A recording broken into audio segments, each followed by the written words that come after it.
Écoutez, bonjour à tous. Merci d'être présent et de vous intéresser à un sujet qui, bien évidemment, est très très présent actuellement. Alors, juste pour la forme, me présenter aussi. Moi, je m'appelle Georges Salinas. Je suis policier. J'ai plus de 40 ans de service. Je suis toujours encore en service. Donc, vous voyez, l'âge de la retraite, pour moi, c'est pas encore.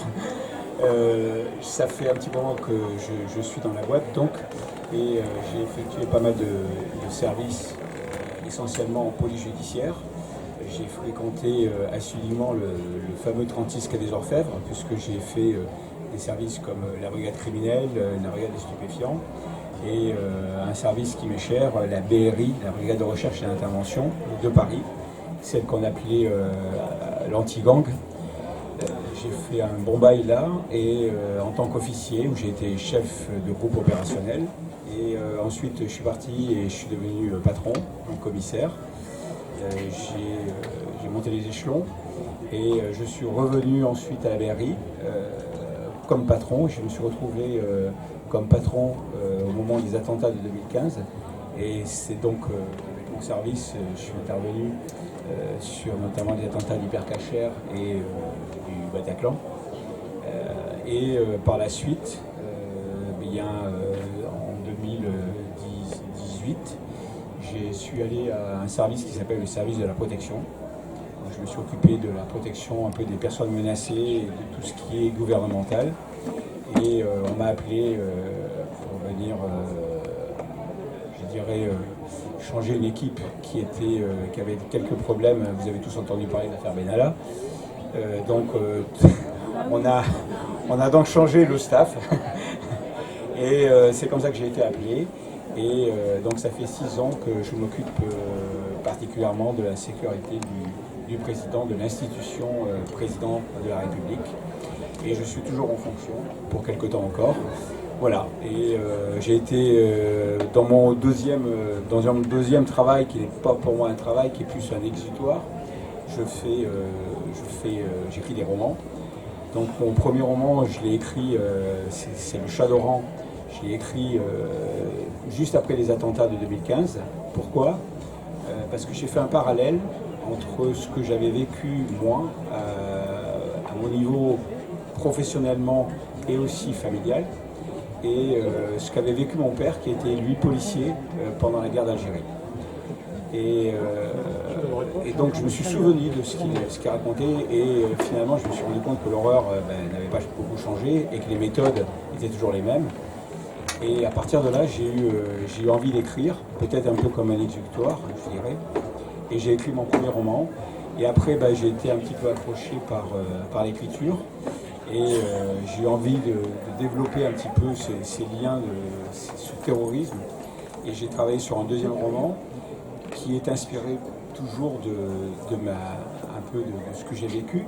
J'ai l'habitude de dire que j'écris des romans qui ne sont pas qui sont des fictions, mais des impures fictions, je dirais. Parce que très vu, enfin très inspiré en tout cas par ce que j'ai vu et par ma carrière. Voilà. Il y a une grosse trame de réel. Là, ça serait compliqué de dire que c'est pas possible. C'est fait par un flic de terrain avec quelques années de boutique.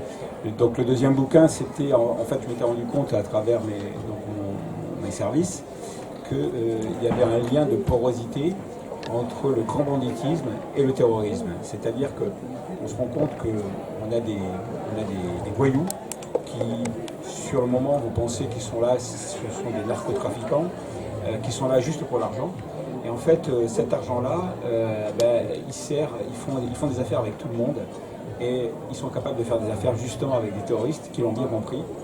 Et c'est comme ça que je me suis rendu compte que j'avais notamment travaillé sur une affaire qui m'a donc beaucoup inspiré sur le deuxième, où ce financement était pour servir une cause d'un groupe terroriste dont on entend beaucoup parler actuellement, qui est le Hezbollah. Et donc c'est pour ça que j'ai eu envie d'écrire. Et le troisième roman, c'est plus ce que j'ai vécu en 2015. C'est-à-dire que j'avais envie un peu peut-être aussi d'avoir un peu de mémoire, montrer un peu aux gens, à ne pas oublier, à avoir en mémoire ce qui s'est passé, parce que 10 ans après, on a parfois tendance à oublier, on a l'impression qu'on vit dans un pays où le risque est moindre, alors qu'en fait, il est toujours très important. Mais les méthodes ont peut-être évolué aussi, et c'est ça qui peut-être rend la police beaucoup plus efficace. Et ce troisième roman donc, raconte un peu de l'intérieur. Alors bien sûr c'est un roman, mais il raconte quand même de l'intérieur ce qui s'est passé pendant les attentats et ce qui s'est passé pendant l'opération du Bataclan. Et j'ai poursuivi ensuite, parce que dans mon travail actuel, l'institution président est très menacée, très souvent menacée. Et moi, mon travail, c'est justement d'éviter cette menace et de la supprimer. Donc c'est d'ailleurs un travail qui est complètement différent par rapport à la police judiciaire sur laquelle j'ai beaucoup travaillé, puisque quand vous êtes flic de la police judiciaire comme à la BRI, vous êtes chasseur, c'est-à-dire que vous êtes derrière les voyous et vous les montez sur le terrain en flagrant délit, vous êtes en train de essayer de les accrocher. Quand vous êtes en protection, comme actuellement, de chasseur on passe à chasser. C'est-à-dire que là, c'est nous les cibles. Et nous, notre boulot, c'est d'empêcher que ça se passe. Donc c'est un travail qui est différent, mais en revanche, la menace, elle est toujours la même. Et donc ce travail-là, je l'ai eu envie aussi de le mettre sur un livre. Et donc dans le troisième roman, j'explique un peu comment ça se passe, comment ces menaces peuvent apparaître et comment on les contre à travers un héros. Voilà. Donc c'était un peu donc dans l'ordre. Je suis désolée. C'est le numéro de ma fille. Non, mais... Voilà. Donc ces romans sont très inspirés et sont là aussi pour se poser des questions sur les menaces qu'on a actuellement sur le terrorisme. Le terrorisme, on en parle beaucoup. C'est un mal qui existe depuis très très longtemps. Quand vous voyez les actes de terrorisme, le terrorisme, ça remonte à très très longtemps. Les attaques, par exemple, d'un président ou d'un chef d'État, vous pouvez remonter à très loin, puisqu'on peut commencer par Ravaillac, qui a assassiné un roi dans un cortège. Donc vous savez que ça existe. On a des attentats qui ont provoqué des guerres, puisque la guerre 14-18 commence par un assassinat d'un monarque. Donc on a une lutte de tout instant. Et ce terrorisme, à travers donc, mon expérience, je me suis rendu compte qu'il avait plusieurs niveaux. Actuellement, on a un terrorisme, je dirais low cost, de base, de gens qui sont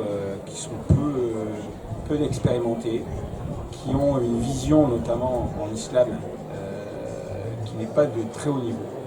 Il faut savoir que, par exemple, quand j'ai eu des opérations avec des prises d'otages, avec des islamistes qui étaient impliqués, on avait eu l'idée à un moment de faire venir des imams pour pouvoir essayer de négocier, puisque leur source d'inspiration était l'islam radical, mais l'islam.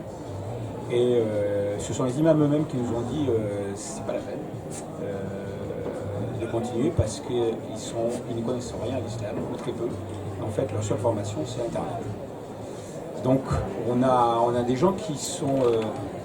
je pense qu'il faut aller chercher autre part sur cette radicalité, je dirais, du terrorisme. On a des exemples de gens qui se sont radicalisés comme ça, par Internet, ou tout simplement parce qu'ils voulaient à un moment ou à un autre sortir de l'ombre.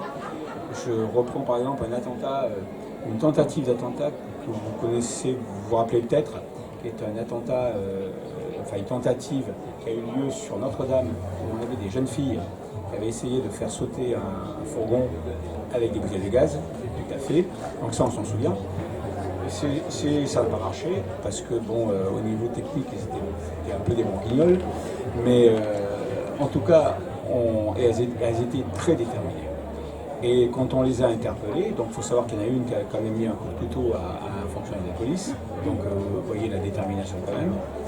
Et il y en a une, quand on a fait son profil, on s'est rendu compte que, en fait, quelques mois avant, elle s'était présentée à une émission de télé-réalité et qu'en fait elle n'avait pas été prise. Donc en 4 mois, de la télé-réalité, elle est passée à terroriste. Donc vous voyez un peu les parcours psychologiques sur lesquels on a parfois à faire. Et ça, c'est un terrorisme low cost et c'est le terrorisme qu'on rencontre le plus souvent. Le terrorisme, je dirais du haut du spectre, c'est celui qu'on a vécu au Bataclan, avec là des gens qui étaient beaucoup plus organisés, en commando, qui avaient préparé minutieusement leur opération et qui là avaient des plans, un chef, une organisation, des voitures, des armes, de l'argent. Et justement, on en parle sur le deux, ils avaient aussi un financement, bien évidemment, et donc c'est des choses qui se préparent à l'avance. Donc, comment ?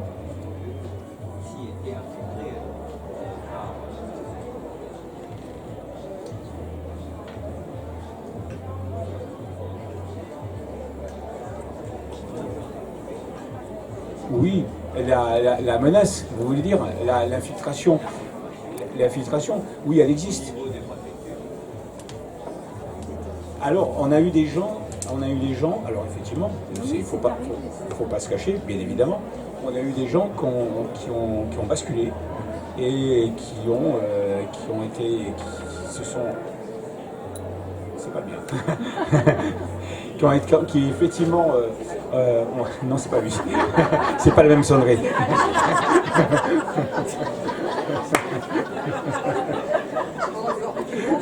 Voilà. Non. Donc effectivement, on a un vrai problème, mais ça c'est le problème qui est inhérent à la société, c'est-à-dire qu'on a des gens qui se radicalisent, et c'est le problème de la radicalisation qu'on peut avoir sur Internet, notamment, avec des gens qui ont parfois des emplois. On a eu des gens même qui étaient dans l'administration et des gens qui étaient même dans les forces de l'ordre. Donc c'est pas évident.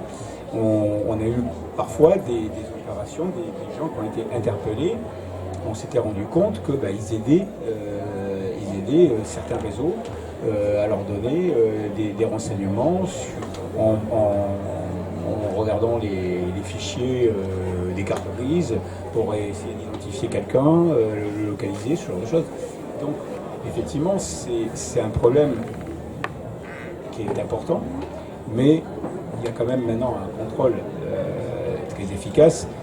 Vous voyez par exemple, nous sur les gens qui travaillent autour du président, il y a un criblage. Et ce criblage, il passe par une habilitation. Et cette habilitation, elle est faite par des services de renseignement. Et donc pour pouvoir passer à travers, il en faut. Voilà. Elle dure en général entre 2 et 3 ans. Et après, c'est renouvelé. On recontacte les gens. Donc il y a un travail de fond qui est fait. Parce qu'on sait très bien que quelqu'un en 2 ans peut changer aussi. Donc on a des gens qui sont normaux maintenant, et puis peut-être que dans 2 ans, ce sera des vrais dangers.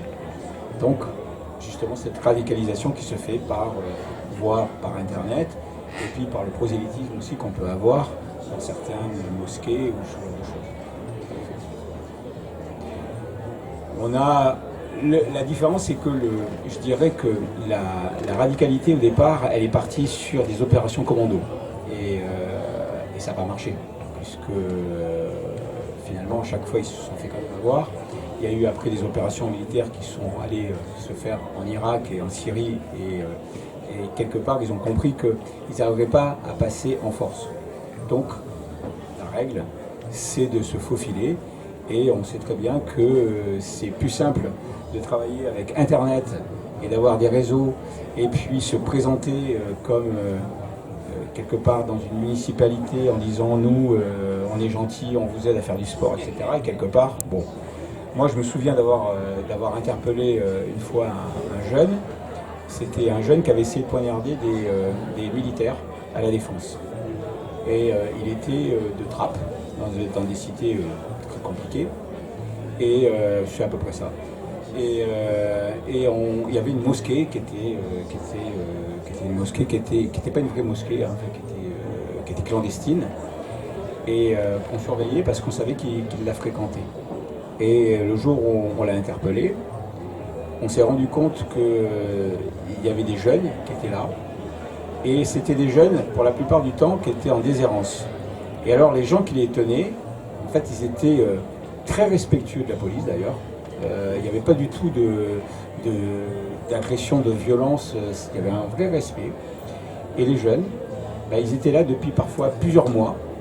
C'était les parents qui les avaient envoyés. Et là, tous les jours, ils leur inculquaient la foi, l'islam, etc. Avec l'islam, c'est une religion, mais en revanche, c'est sa déformation, sa radicalité qui fait que, au bout d'un moment, ça dégénère. Donc vous voyez, on a quelque part aussi cette présentation qui fait que on va dans des endroits qui sont sensibles et on sait qu'il y a des problèmes, et là, eux se présentent comme une solution. Et c'est facile pour des jeunes qui sont en déshérence, ils ont l'impression qu'ils sont rien, et puis quelque part vous venez leur proposer, écoutez, vous, on va vous prendre en compte, vous allez devenir quelqu'un, vous allez devenir un chef de guerre, vous allez être ci, vous allez être ça, et ils sont très charmés. C'est comme ça que Daesh a recruté énormément de jeunes de cité, et qu'on avait des endroits qui étaient incroyables. Je veux dire, on a une petite ville du côté de Montpellier qui s'appelle Lunel, il n'y a jamais eu autant par rapport au pourcentage de gens qui sont partis en Syrie, c'était incroyable. Donc voilà, donc c'était un peu, je voulais vous présenter un petit peu ce terrorisme, parce que je pense que tout le monde se pose des questions. Donc j'ai écrit bien sûr des bouquins là-dessus. Si vous avez des questions, si vous avez envie de me questionner sur un point précis, allez-y, je suis vraiment ouvert à la discussion et au dialogue. Allez-y. Pour se terminer tout ça, c'est quoi tout ça?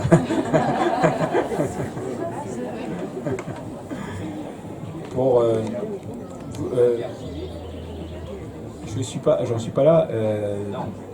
Non. On a visiblement de toute façon une montée énorme. Et cette espèce de sous-jacent d'infiltration, elle est ressentie de plus en plus par les Français, par l'ensemble de la population, donc d'ailleurs. Et donc quelque part, il est clair qu'il faut mettre des moyens de lutte pour stopper ça.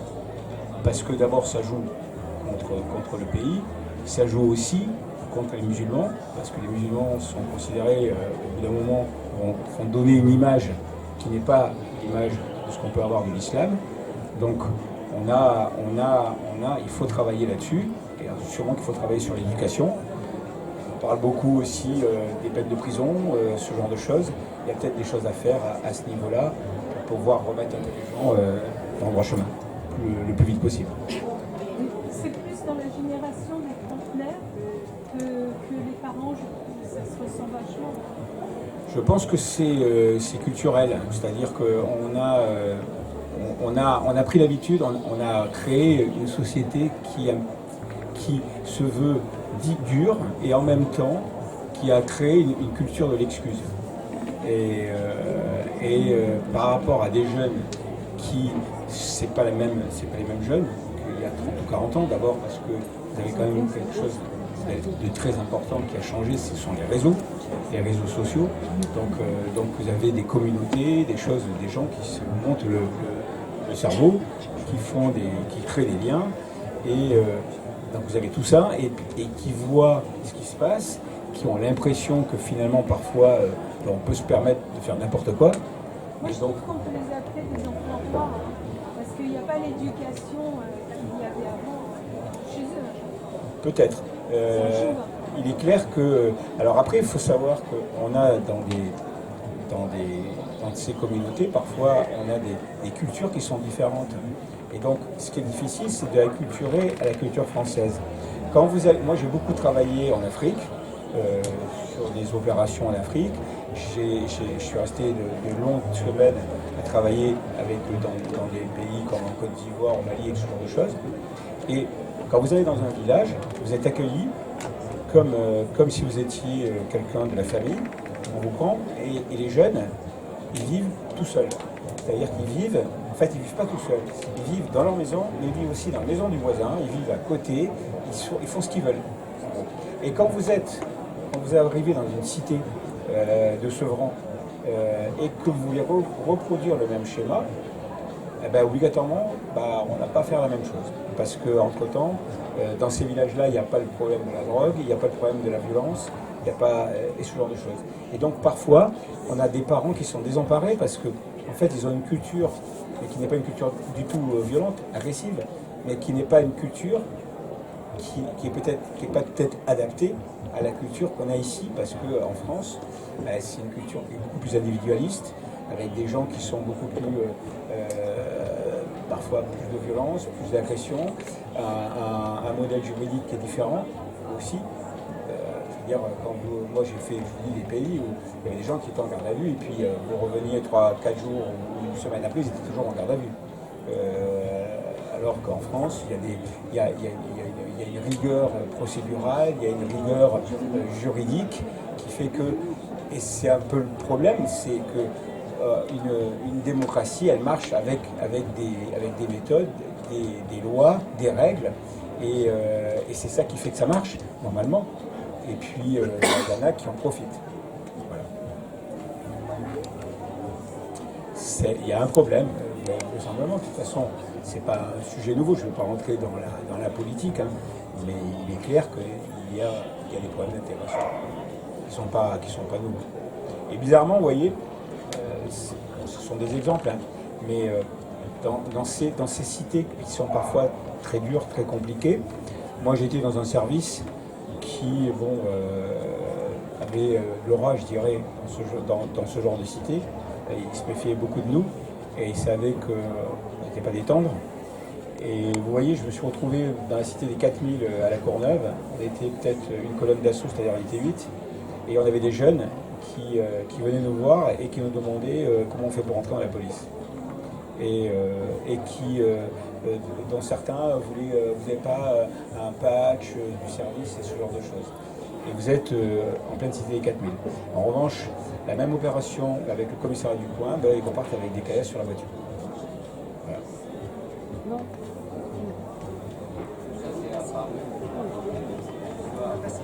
Oui.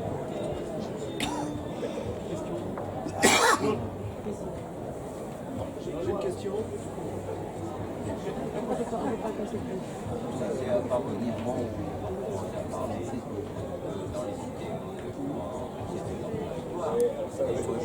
Je reviendrai là-dessus. Oui, on entend là. Moi j'ai une question qui porte sur les conséquences de la fin du service militaire en France, qui avait la capacité de sortir les gens de leur quartier, de les apprendre à vivre avec d'autres personnes. Ça c'est une première question. Deuxième question, c'est un peu culturel aussi, donc cette déresponsabilisation qui est à tous les niveaux de la société, qui n'est pas que au niveau de certaines communautés.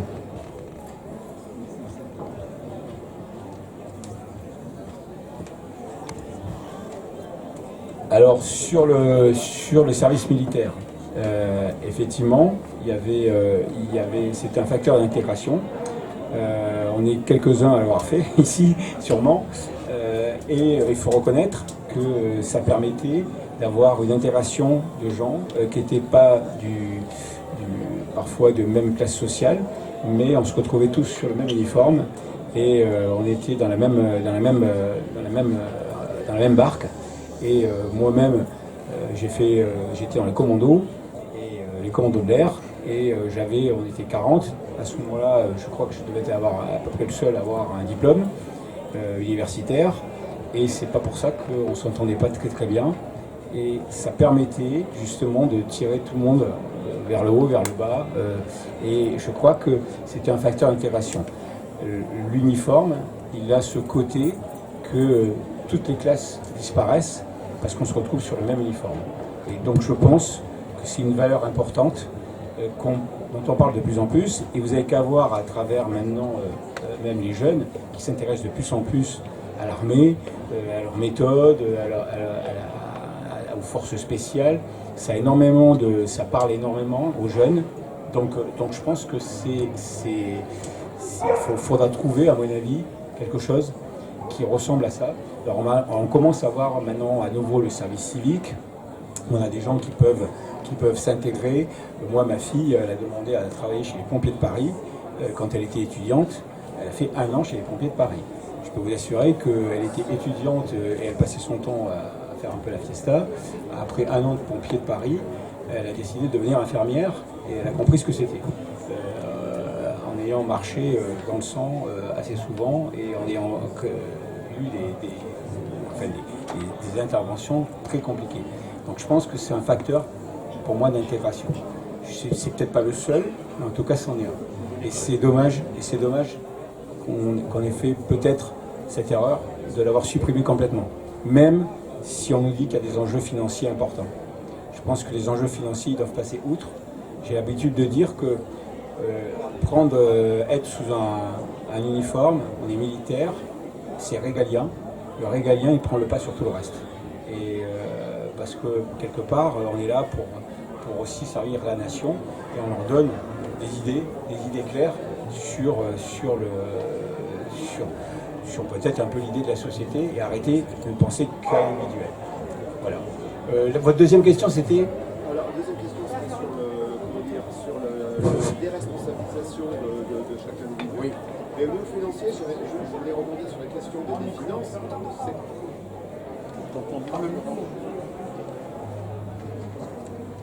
Oui, ma deuxième question portait sur la déresponsabilisation qui, à mon avis, de tous les citoyens, quels qu'ils soient. Ce n'est pas que certaines communautés qui sont déresponsabilisées, soit par des partis politiques, mais aussi à tous les niveaux. Enfin, il n'y a qu'à voir un maire qui est responsable de tout aujourd'hui. Personne ne se tord le pied dans la rue, c'est la faute du maire.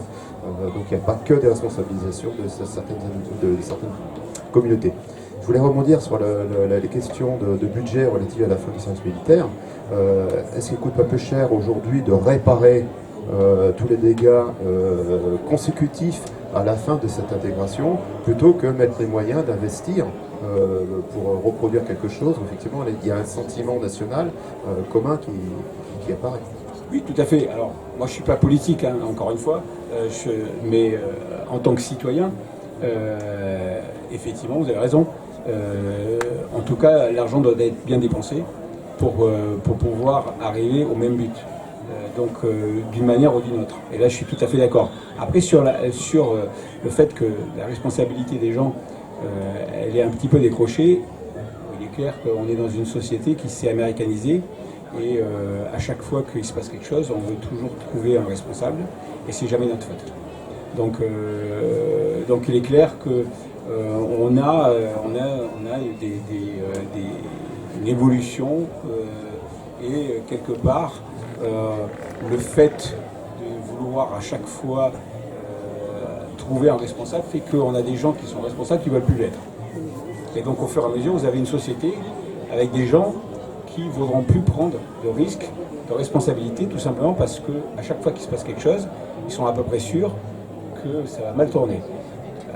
On parle beaucoup des policiers, alors je vais parler de ce que je connais, mais on a beaucoup de problèmes parfois avec les policiers qui n'osent plus intervenir.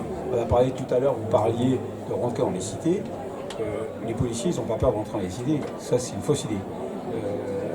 On n'arrête pas de dire ils ont peur d'y aller, il faudra envoyer l'armée. Je les connais bien, les policiers. Les policiers, ce qu'ils veulent surtout, c'est rentrer chez eux, tout simplement, parce qu'ils n'ont pas envie de se retrouver en prison. Voilà. Donc c'est ça aussi. Et on sait très bien, alors, on a des règles de droit qui sont très strictes, et les policiers doivent les appliquer. Et ça, il n'y a pas de sujet là-dessus. Mais on sait aussi qu'entre ce qui se passe sur le terrain et ce qu'on écrit, il y a toujours une marge. Et donc là, c'est là où, à un moment ou à un autre, et c'est peut-être là où on a un sujet, c'est que les gens, au bout d'un moment, ils ont peut-être un peu peur de tout ça, de cette responsabilité à prendre, parce que quelque part, on pense aussi à sa responsabilité individuelle, et on se dit, quelque part, moi, je préfère rentrer chez moi et revoir ma femme que plutôt être emmerdé par je ne sais quoi. Bonjour. Alors justement, vous parliez de procédure. Est-ce qu'au long des années, vous avez vu le code de procédure pénale s'endurcir et prendre du volume, alors que peut-être il y aurait une matière à faire une petite cure d'amaigrissement? Oui, alors là, la cure d'amaigrissement, Elle est grosse. elle est grosse. Non, en fait, ce qui se passe, c'est un vrai problème, mais ce n'est pas un problème d'aujourd'hui. Il y a un problème, un événement, une loi. Donc c'est un peu la méthode qu'on a souvent. En fait, on n'a jamais assez travaillé sur la préparation de ce qui pourrait se passer. Donc finalement, on est toujours mis devant le fait accompli, et à partir de là, on a des politiques qui là disent c'est pas normal, il faut faire ci, il faut faire ça, on recrée une loi qui va s'entasser sur celle qui a été avant, et on a comme ça des accumulations de règlements, de lois, qui font qu'au bout d'un moment, ça devient un peu difficilement lisible. Et donc quand vous parlez du code de procédure pénale, il est clair qu'on a complexifié le code de procédure pénale, et qu'il est clair qu'on a des sujets qu'on n'avait pas avant. Il y a 20-25 ans, quelqu'un qui était mis en garde à vue, il était mis en garde à vue, et puis après, le travail, ça faisait l'objet bien sûr d'un acte, mais ensuite, derrière, vous aviez des gens, enfin, vous pouviez travailler sur l'enquête et sur l'affaire. En fait, en gros, il est en garde à vue pour quelque chose. On va essayer de savoir pourquoi, comment, le prouver, et ce genre de choses. Donc on était sur l'enquête. Maintenant, un policier, quand il est en garde à vue, en gros, il passe à peu près 24 heures, quasiment, d'actes parce qu'il faut prévenir ci, il faut prévenir ça, il faut voir s'il a un médecin, si à chaque fois qu'il fait un acte comme ça, il faut appeler la famille, etc. Donc vous avez tout un tas d'actes qui sont sûrement légitimes, puisqu'on a voulu avoir une législation qui se rapproche un peu d'une législation européenne, mais ce que je veux dire, c'est que quelque part, on n'a pas agrandi le délai des gardes à vue, et que donc, quelque part, le policier, pour se mettre à travailler correctement, en fait, il met un peu plus de temps déjà, et il a moins de temps aussi pour développer son enquête, ou alors il faut des modèles de changement d'enquête. Donc c'est pas on n'a pas. Il faut à un moment ou à un autre se rendre compte qu'il y a un vrai sujet, et c'est un sujet d'ailleurs qui est dit souvent. Il faut essayer de simplifier la procédure par des méthodes. Il y a des choses qu'on ne pourra pas enlever, mais il y a des choses sur lesquelles on peut sûrement simplifier. Voilà. Mais c'est pas de mon ressort, c'est du ressort des législateurs.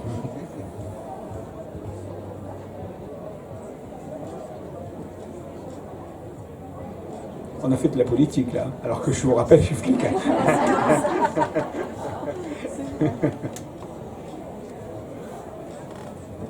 Bonjour, j'aimerais savoir s'il y a beaucoup de femmes qui travaillent dans votre branche. Alors il y en a de plus en plus. Il est clair qu'il y a une quarantaine d'années, par exemple, une promotion d'officiers, c'était... à ce moment-là, les diplômes étaient différents, mais en gros, sur 500 officiers, on devait avoir à peu près une trentaine de femmes. Maintenant, il faut savoir qu'une promotion de commissaire, c'est à peu près moitié-moitié. Donc, vous avez de plus en plus de femmes qui intègrent tous les services, pas spécialement des services masculins. Alors après, je dirais la sélection, elle se fait en fonction du travail, et parfois les femmes préfèrent des métiers différents. On ne ferme pas la porte par exemple à un groupe d'intervention, mais il est clair qu'un groupe d'intervention, c'est 35 kg de matériel sur soi, c'est des opérations compliquées, de l'armement, etc. Donc il faut être entraîné. Ça ne veut pas dire qu'une femme n'y arrive pas, mais ça veut dire qu'il faut prendre en compte ce paramètre. Voilà, tout simplement. Donc il y a des femmes qui elles-mêmes disent « moi je suis peut-être meilleure en filature, en surveillance ». Et d'ailleurs quand j'étais en BRI, on avait des femmes qui travaillaient, qui préféraient être filature surveillance. D'ailleurs, en général, ça passe très très bien parce que les voyous n'ont pas l'habitude d'avoir encore des femmes derrière eux. Et elles voient très très bien et elles sont hyper efficaces, voire plus parfois que les hommes, en tout cas, ça c'est sûr. Mais en revanche, il y a des métiers sur lesquels il faut savoir se ménager, c'est très physique et c'est pas évident. Donc quand vous allez à un service comme la BRI ou quand vous allez au RAID, par exemple pour la police, ou pour le GIGN, même en gendarmerie, vous vous apercevez que dans les groupes d'intervention, vous n'avez pas beaucoup de femmes, ou très peu. Alors, encore une fois, il y a des tests de sélection. Donc les gens peuvent les passer. Mais il y en a certains qui d'eux-mêmes disent je ne vais pas les passer parce que ça sera compliqué. Et puis, ce sont des vies aussi très compliquées. Alors, je ne vais pas faire un truc sur la famille, etc. Mais il est clair que quand vous êtes en train de manger à 20h le dimanche avec votre famille, et qu'on vous appelle pour partir parce qu'il y a une opération qui déclenche et vous revenez 3 jours après, voilà, il faut s'organiser. Donc, c'est des choix qui se font en famille, en couple. Ça ne veut pas dire que ce soit obligatoirement le mari qui s'en va et c'est la femme qui va rester, mais c'est des choix. Et c'est des choix importants. Donc souvent, moi j'ai vu à travers les effectifs que j'ai, des gens qui font des choix avec des épouses qui préfèrent travailler sur tel secteur plutôt que sur d'autres. Et une dernière chose aussi, c'était une étude qu'on avait faite avec les groupes d'intervention israéliens. Les groupes d'intervention israéliens, ils ont utilisé depuis très longtemps les femmes dans les groupes d'intervention. Et ils s'étaient quand même rendu compte d'une chose, c'est que mais ça c'est psychologique, les hommes, quand une femme était touchée au combat, ils étaient beaucoup plus touchés que quand c'était un homme. Alors, je veux dire, on peut donner toutes les explications qu'on veut, mais c'était ce qu'ils avaient constaté, tout simplement. Voilà. Ça ne veut pas dire que la femme n'était pas plus efficace, ça ne veut pas dire que les hommes n'étaient pas touchés aussi par le fait de perdre un collègue, mais ils s'étaient rendus compte que quand c'était un collègue féminin, ils étaient beaucoup plus touchés. Peut-être parce que quelque part, on doit défendre la femme et les enfants, et instinctivement, on est peut-être beaucoup plus touché par ça. Est-ce que vos collègues sont toujours autant motivés de par leur profession, vu qu'il y a des policiers qui peuvent aller en prison pour avoir défendu une population? Alors la motivation, je pense qu'il faut l'avoir obligatoirement parce que pour faire ce métier-là, si vous n'êtes pas motivé, vous n'avez rien à faire. On est confronté, et on le sait, on va être confronté constamment. Ce qui peut démotiver, c'est parfois le manque de soutien. Il est clair. Mais après, tous les cas ne sont pas les mêmes. Voilà. Donc, un chef, en tout cas, son devoir, c'est de protéger ses gars. C'est son boulot. Il doit être présent. Mais il est clair qu'on a parfois des opérations, et en plus maintenant avec tout ce qui est réseaux sociaux, etc., la vérité, elle est déformée, et vous vous retrouvez avec des policiers. Je vais pas parler d'un cas en particulier, mais vous en doutez bien. En fait, vous savez bien que actuellement, on a une justice politique, on a une justice médiatique, et le temps de la justice, la vraie, elle est beaucoup plus longue, elle met beaucoup plus de temps, et celle-là, elle va aller au bout des choses. Et donc le problème, c'est que parfois, les gens sont jugés alors qu'ils ne sont pas encore passés à la vraie justice. Et ça peut toucher énormément. Donc, notre boulot, c'est aussi de se battre pour éviter ce genre de dérive.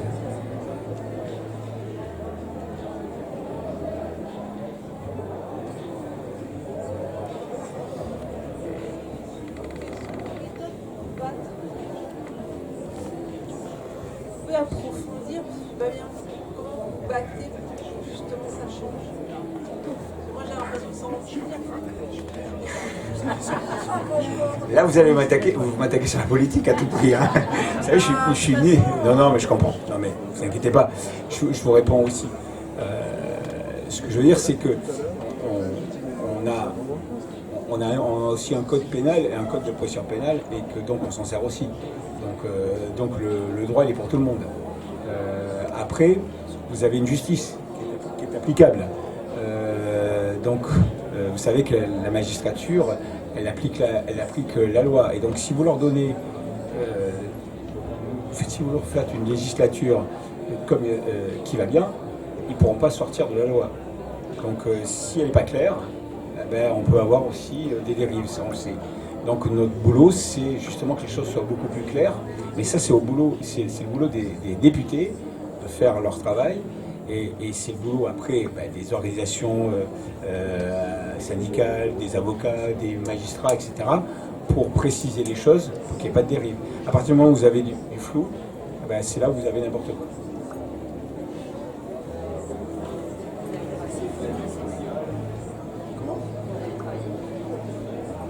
Oui, Claude Cancès, c'est juste là. Ça a été mon directeur.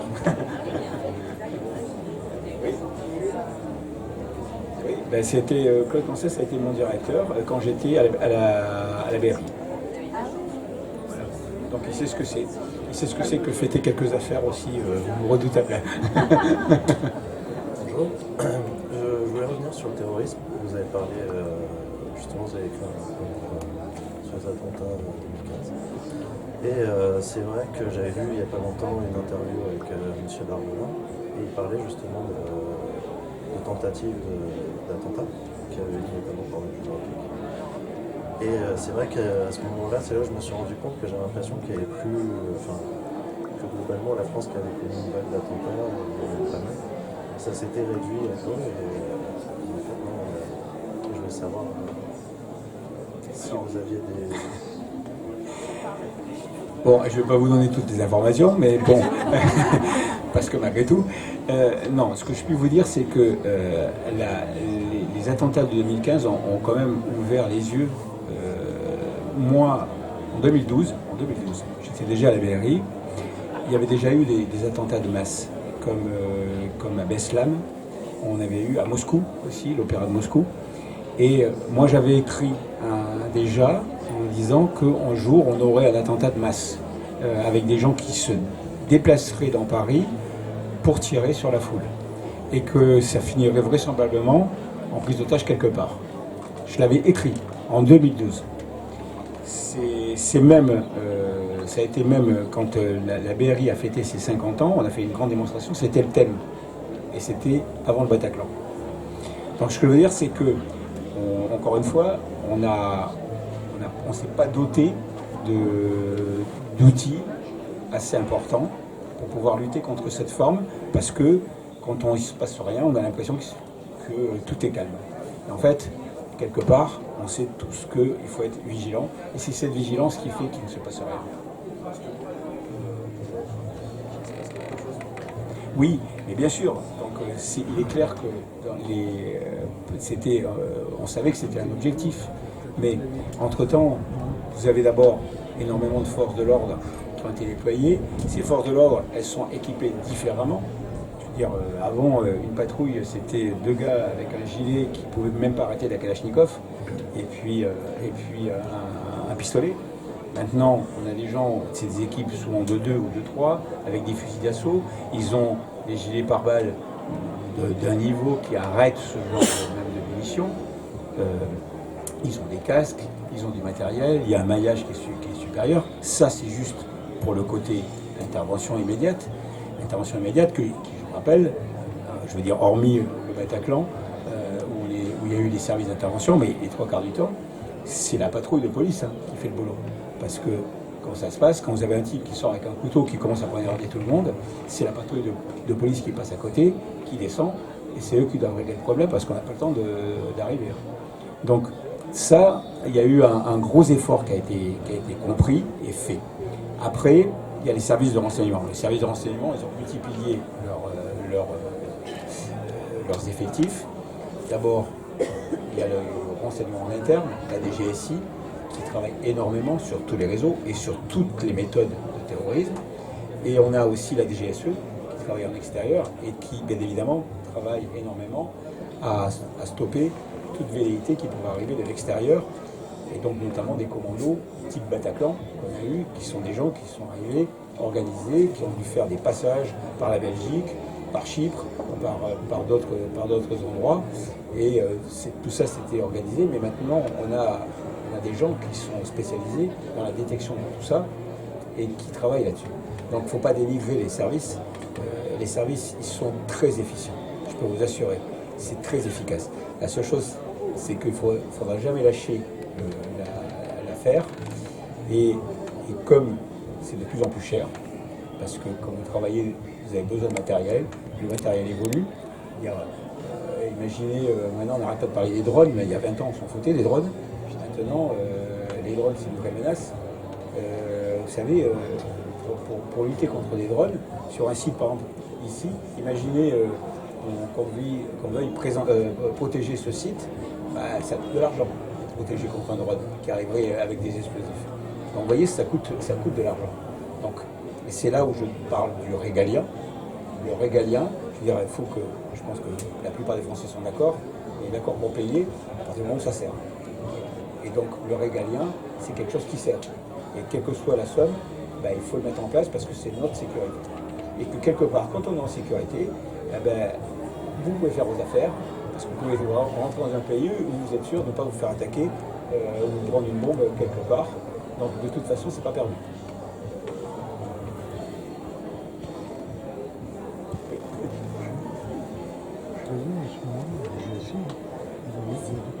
Alors moi je voudrais vous poser une question, c'est par rapport aux séries, aux films, la crédibilité, par exemple par rapport à un film comme Novembre ou une série comme BRI, qu'est-ce que vous en pensez vous? Alors le film Novembre, il est, je connais le réalisateur, c'est un ami.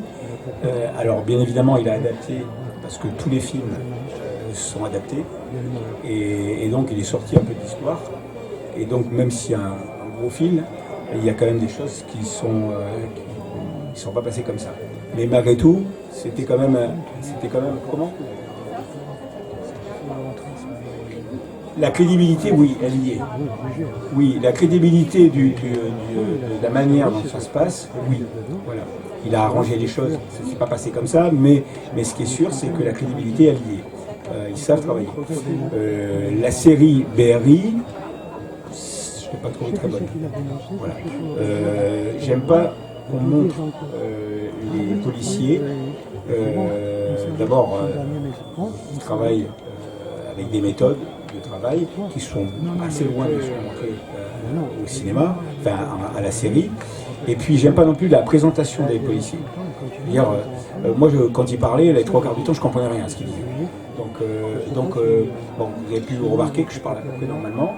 Et donc, j'aime pas trop qu'on montre obligatoirement que les policiers de la BRI sont sortis des cités, même s'il y en a. Et puis, les gens, moi j'en ai plein de policiers qui sont sortis des cités. Je peux vous assurer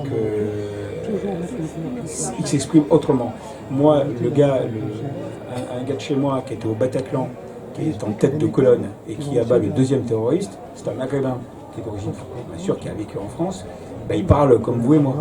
Il ne parle pas comme quelqu'un qui baragouine, on comprend la moitié des choses, des mots. Donc, ce que je veux dire, c'est qu'il y a on a voulu montrer une police qui, en ne correspond à rien. Ça ne m'a pas plu du tout. C'est mieux les films d'Olivier Marchal. Alors lui aussi je le connais. Alors Olivier Marchal je le connais aussi. Alors Olivier Marchal bien sûr, c'est un flic qui d'abord aime bien ce qu'il fait, aime bien sûr la police, bien évidemment il est très protecteur vis-à-vis de la police. Donc il raconte des histoires qui sont crédibles.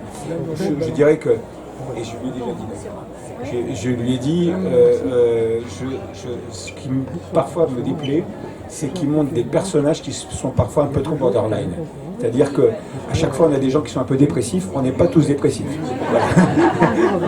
Moi, vous savez, ce soir, je rentrerai chez moi tranquillement et je verrai ma femme sans problème. Et je ne serai pas ni ivre ni quoi que ce soit.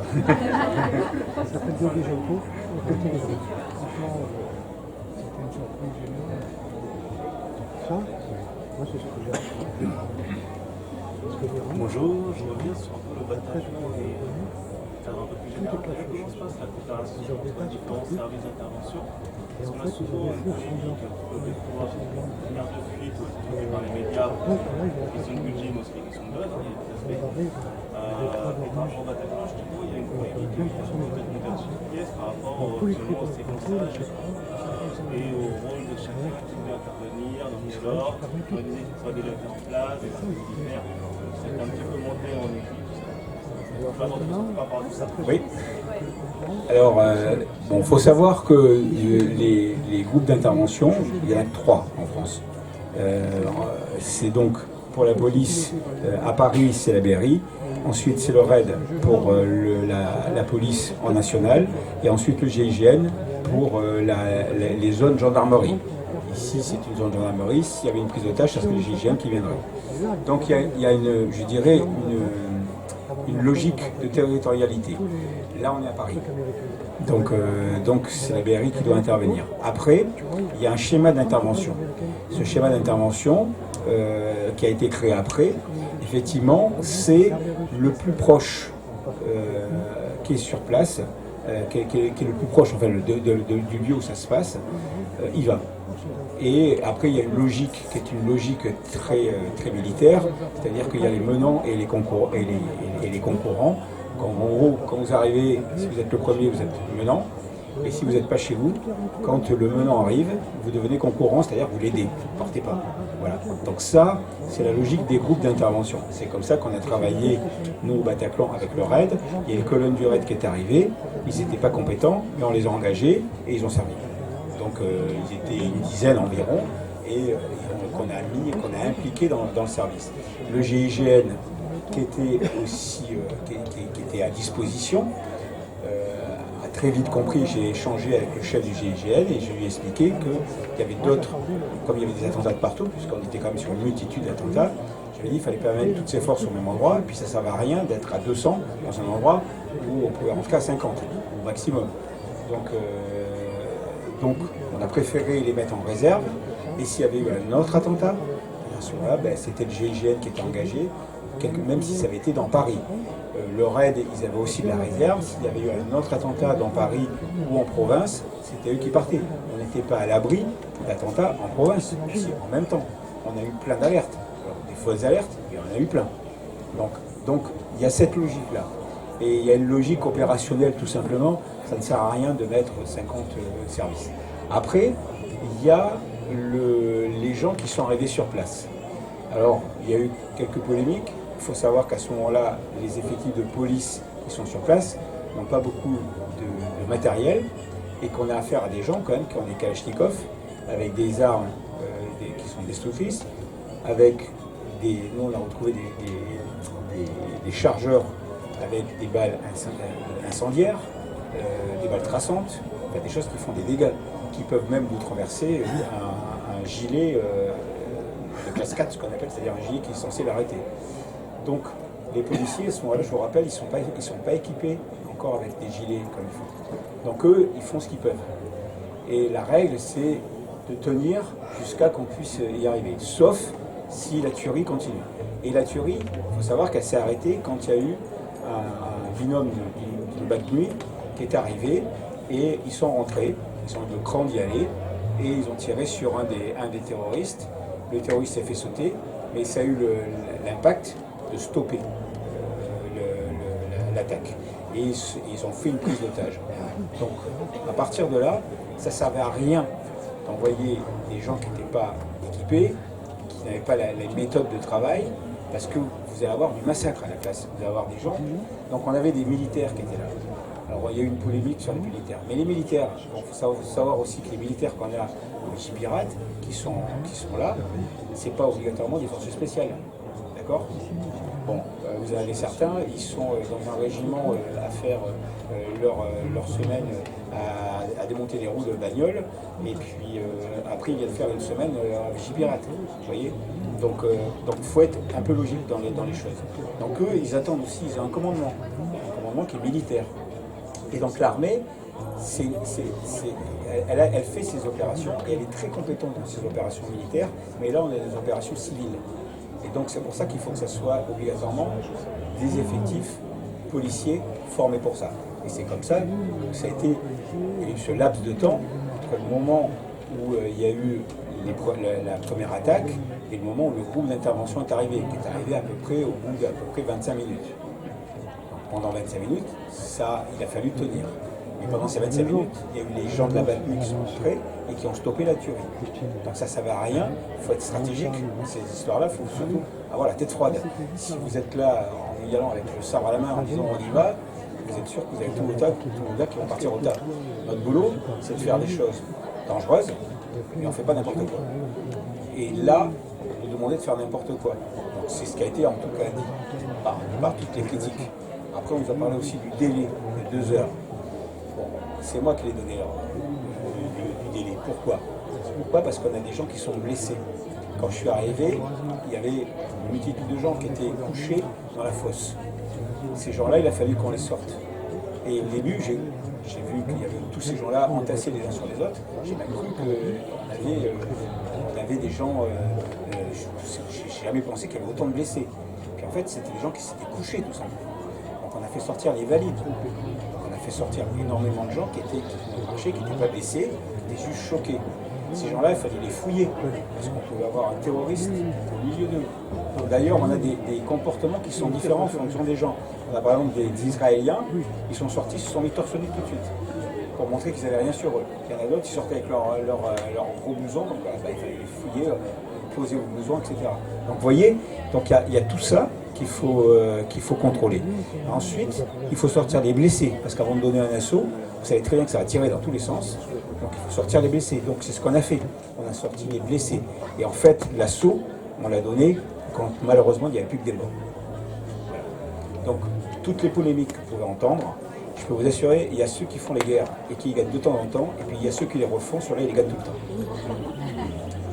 Et du coup, la question qui est liée maintenant au niveau de la coopération entre les services d'intervention, par rapport, il y a toujours une petite gaffe entre gendarmerie police qui font par rapport à l'IG, par rapport à l'unité aussi. Est-ce que vous sentez, est-ce que vous sentez du coup que depuis le Bataclan, malheureusement, les choses se sont améliorées, il y a une meilleure coordination, une meilleure coopération, peut-être un petit peu moins de polémique entre services qui des fois aussi alimentés par les militaires?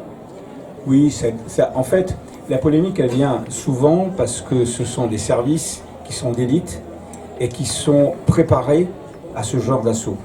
Et donc, quand vous n'êtes pas engagé, vous êtes un peu frustré. Donc, vous aurez dans les services un gendarme du GI ou comme un un opérateur de la BRI ou du RAID qui va dire pourquoi on n'y va pas, nous aussi on sait le faire. En gros, c'est un peu ça. Donc après, il y a les chefs qui sont là pour dire on ne fait pas n'importe quoi. Donc ça, c'est le premier point. Après, le deuxième point, c'est il faut donc travailler intelligemment. C'est ce que je vous ai expliqué tout à l'heure avec l'impact qu'il faut tout de suite donner. Et donc là, maintenant, il y a un schéma national d'intervention qui clarifie les choses. Le premier qui arrive, c'est lui qui intervient. Et ensuite, je dirais le côté administratif du menant qu'on prend, etc., passe bien après. Voilà.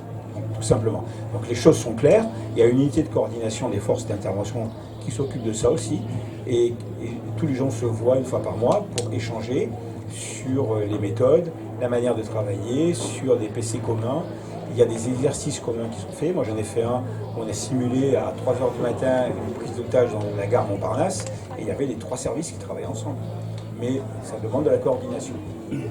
Voilà. Moi, j'ai juste une question à te poser. Comment ont réagi tous les gens qui sont intervenus avec toi au Bataclan par rapport à ton livre? Ils l'ont pris comme un hommage, ils l'ont pris comme quoi? Alors, ils l'ont pris comme un hommage puisque c'est voulu. Et donc, je voulais rendre hommage à tous les gars qui ont travaillé à la BRI. D'ailleurs, le titre du bouquin s'appelle donc Par le verbe et par le glaive. C'est la devise de la BRI de Paris. Et donc, c'est pour ça que je voulais leur rendre un vibrant hommage. C'est un service qui m'est cher, sur lequel j'ai beaucoup travaillé. Et après, la deuxième partie parle plutôt du groupe de sécurité du président, qui est un deuxième service qui m'est cher aussi, puisque je travaille avec des gars qui sont aussi très pros et qui proviennent souvent de services comme la BRI, le RAID ou le GIGN. Voilà. Est-ce que vous arrivez à faire la part des choses entre votre travail et votre vie privée? Alors, c'est quelque chose, justement, dont on ne parle pas souvent, parce que, d'ailleurs... Alors, il faut avoir une famille en or.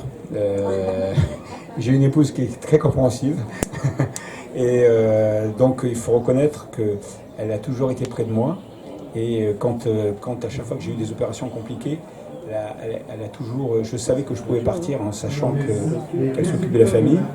Elle m'a toujours dit, toi, ton boulot, de toute façon, tu l'aurais fait, mais en revanche, le jour où tu arrêteras, tu auras une famille.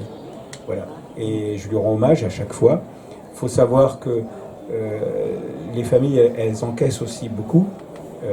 Donc je vous parlais de notre vie un petit peu décousue, très compliquée.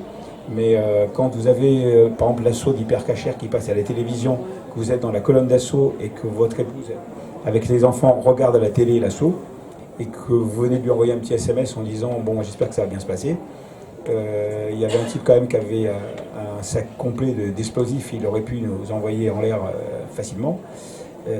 Donc on a de la chance, parce qu'on pense qu'il n'a pas configuré ces explosifs. Donc, je veux dire, les épouses, les épouses ou les époux et les enfants, ils encaissent. Mais ils ont compris aussi qu'on faisait un métier qui, à mon avis, est noble. Et d'ailleurs, mon fils est rentré dans la police et ma fille, elle est rentrée comme infirmière. Et elle est réserviste au GIGN, vous voyez. Donc, les repas en famille, c'est toujours très sympa.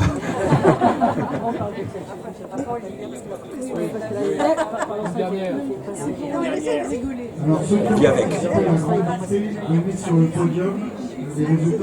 On vit avec. D'ailleurs, on n'est pas pareil, mais on vit avec. Non, on n'en sort pas indemne, mais la vie continue. Donc, moi, ce que j'ai dit, je me souviens quand j'ai dit à mes enfants, les enfants, ils m'ont demandé est-ce qu'on pourra continuer à aller boire des coups avec nos amis dans les cafés. Mais c'est ce qu'ils cherchent, que vous restiez chez vous. Ne le faites pas. Allez-y, continuez, ne changez pas. Donc, la résilience, c'est important, c'est ce qui compte.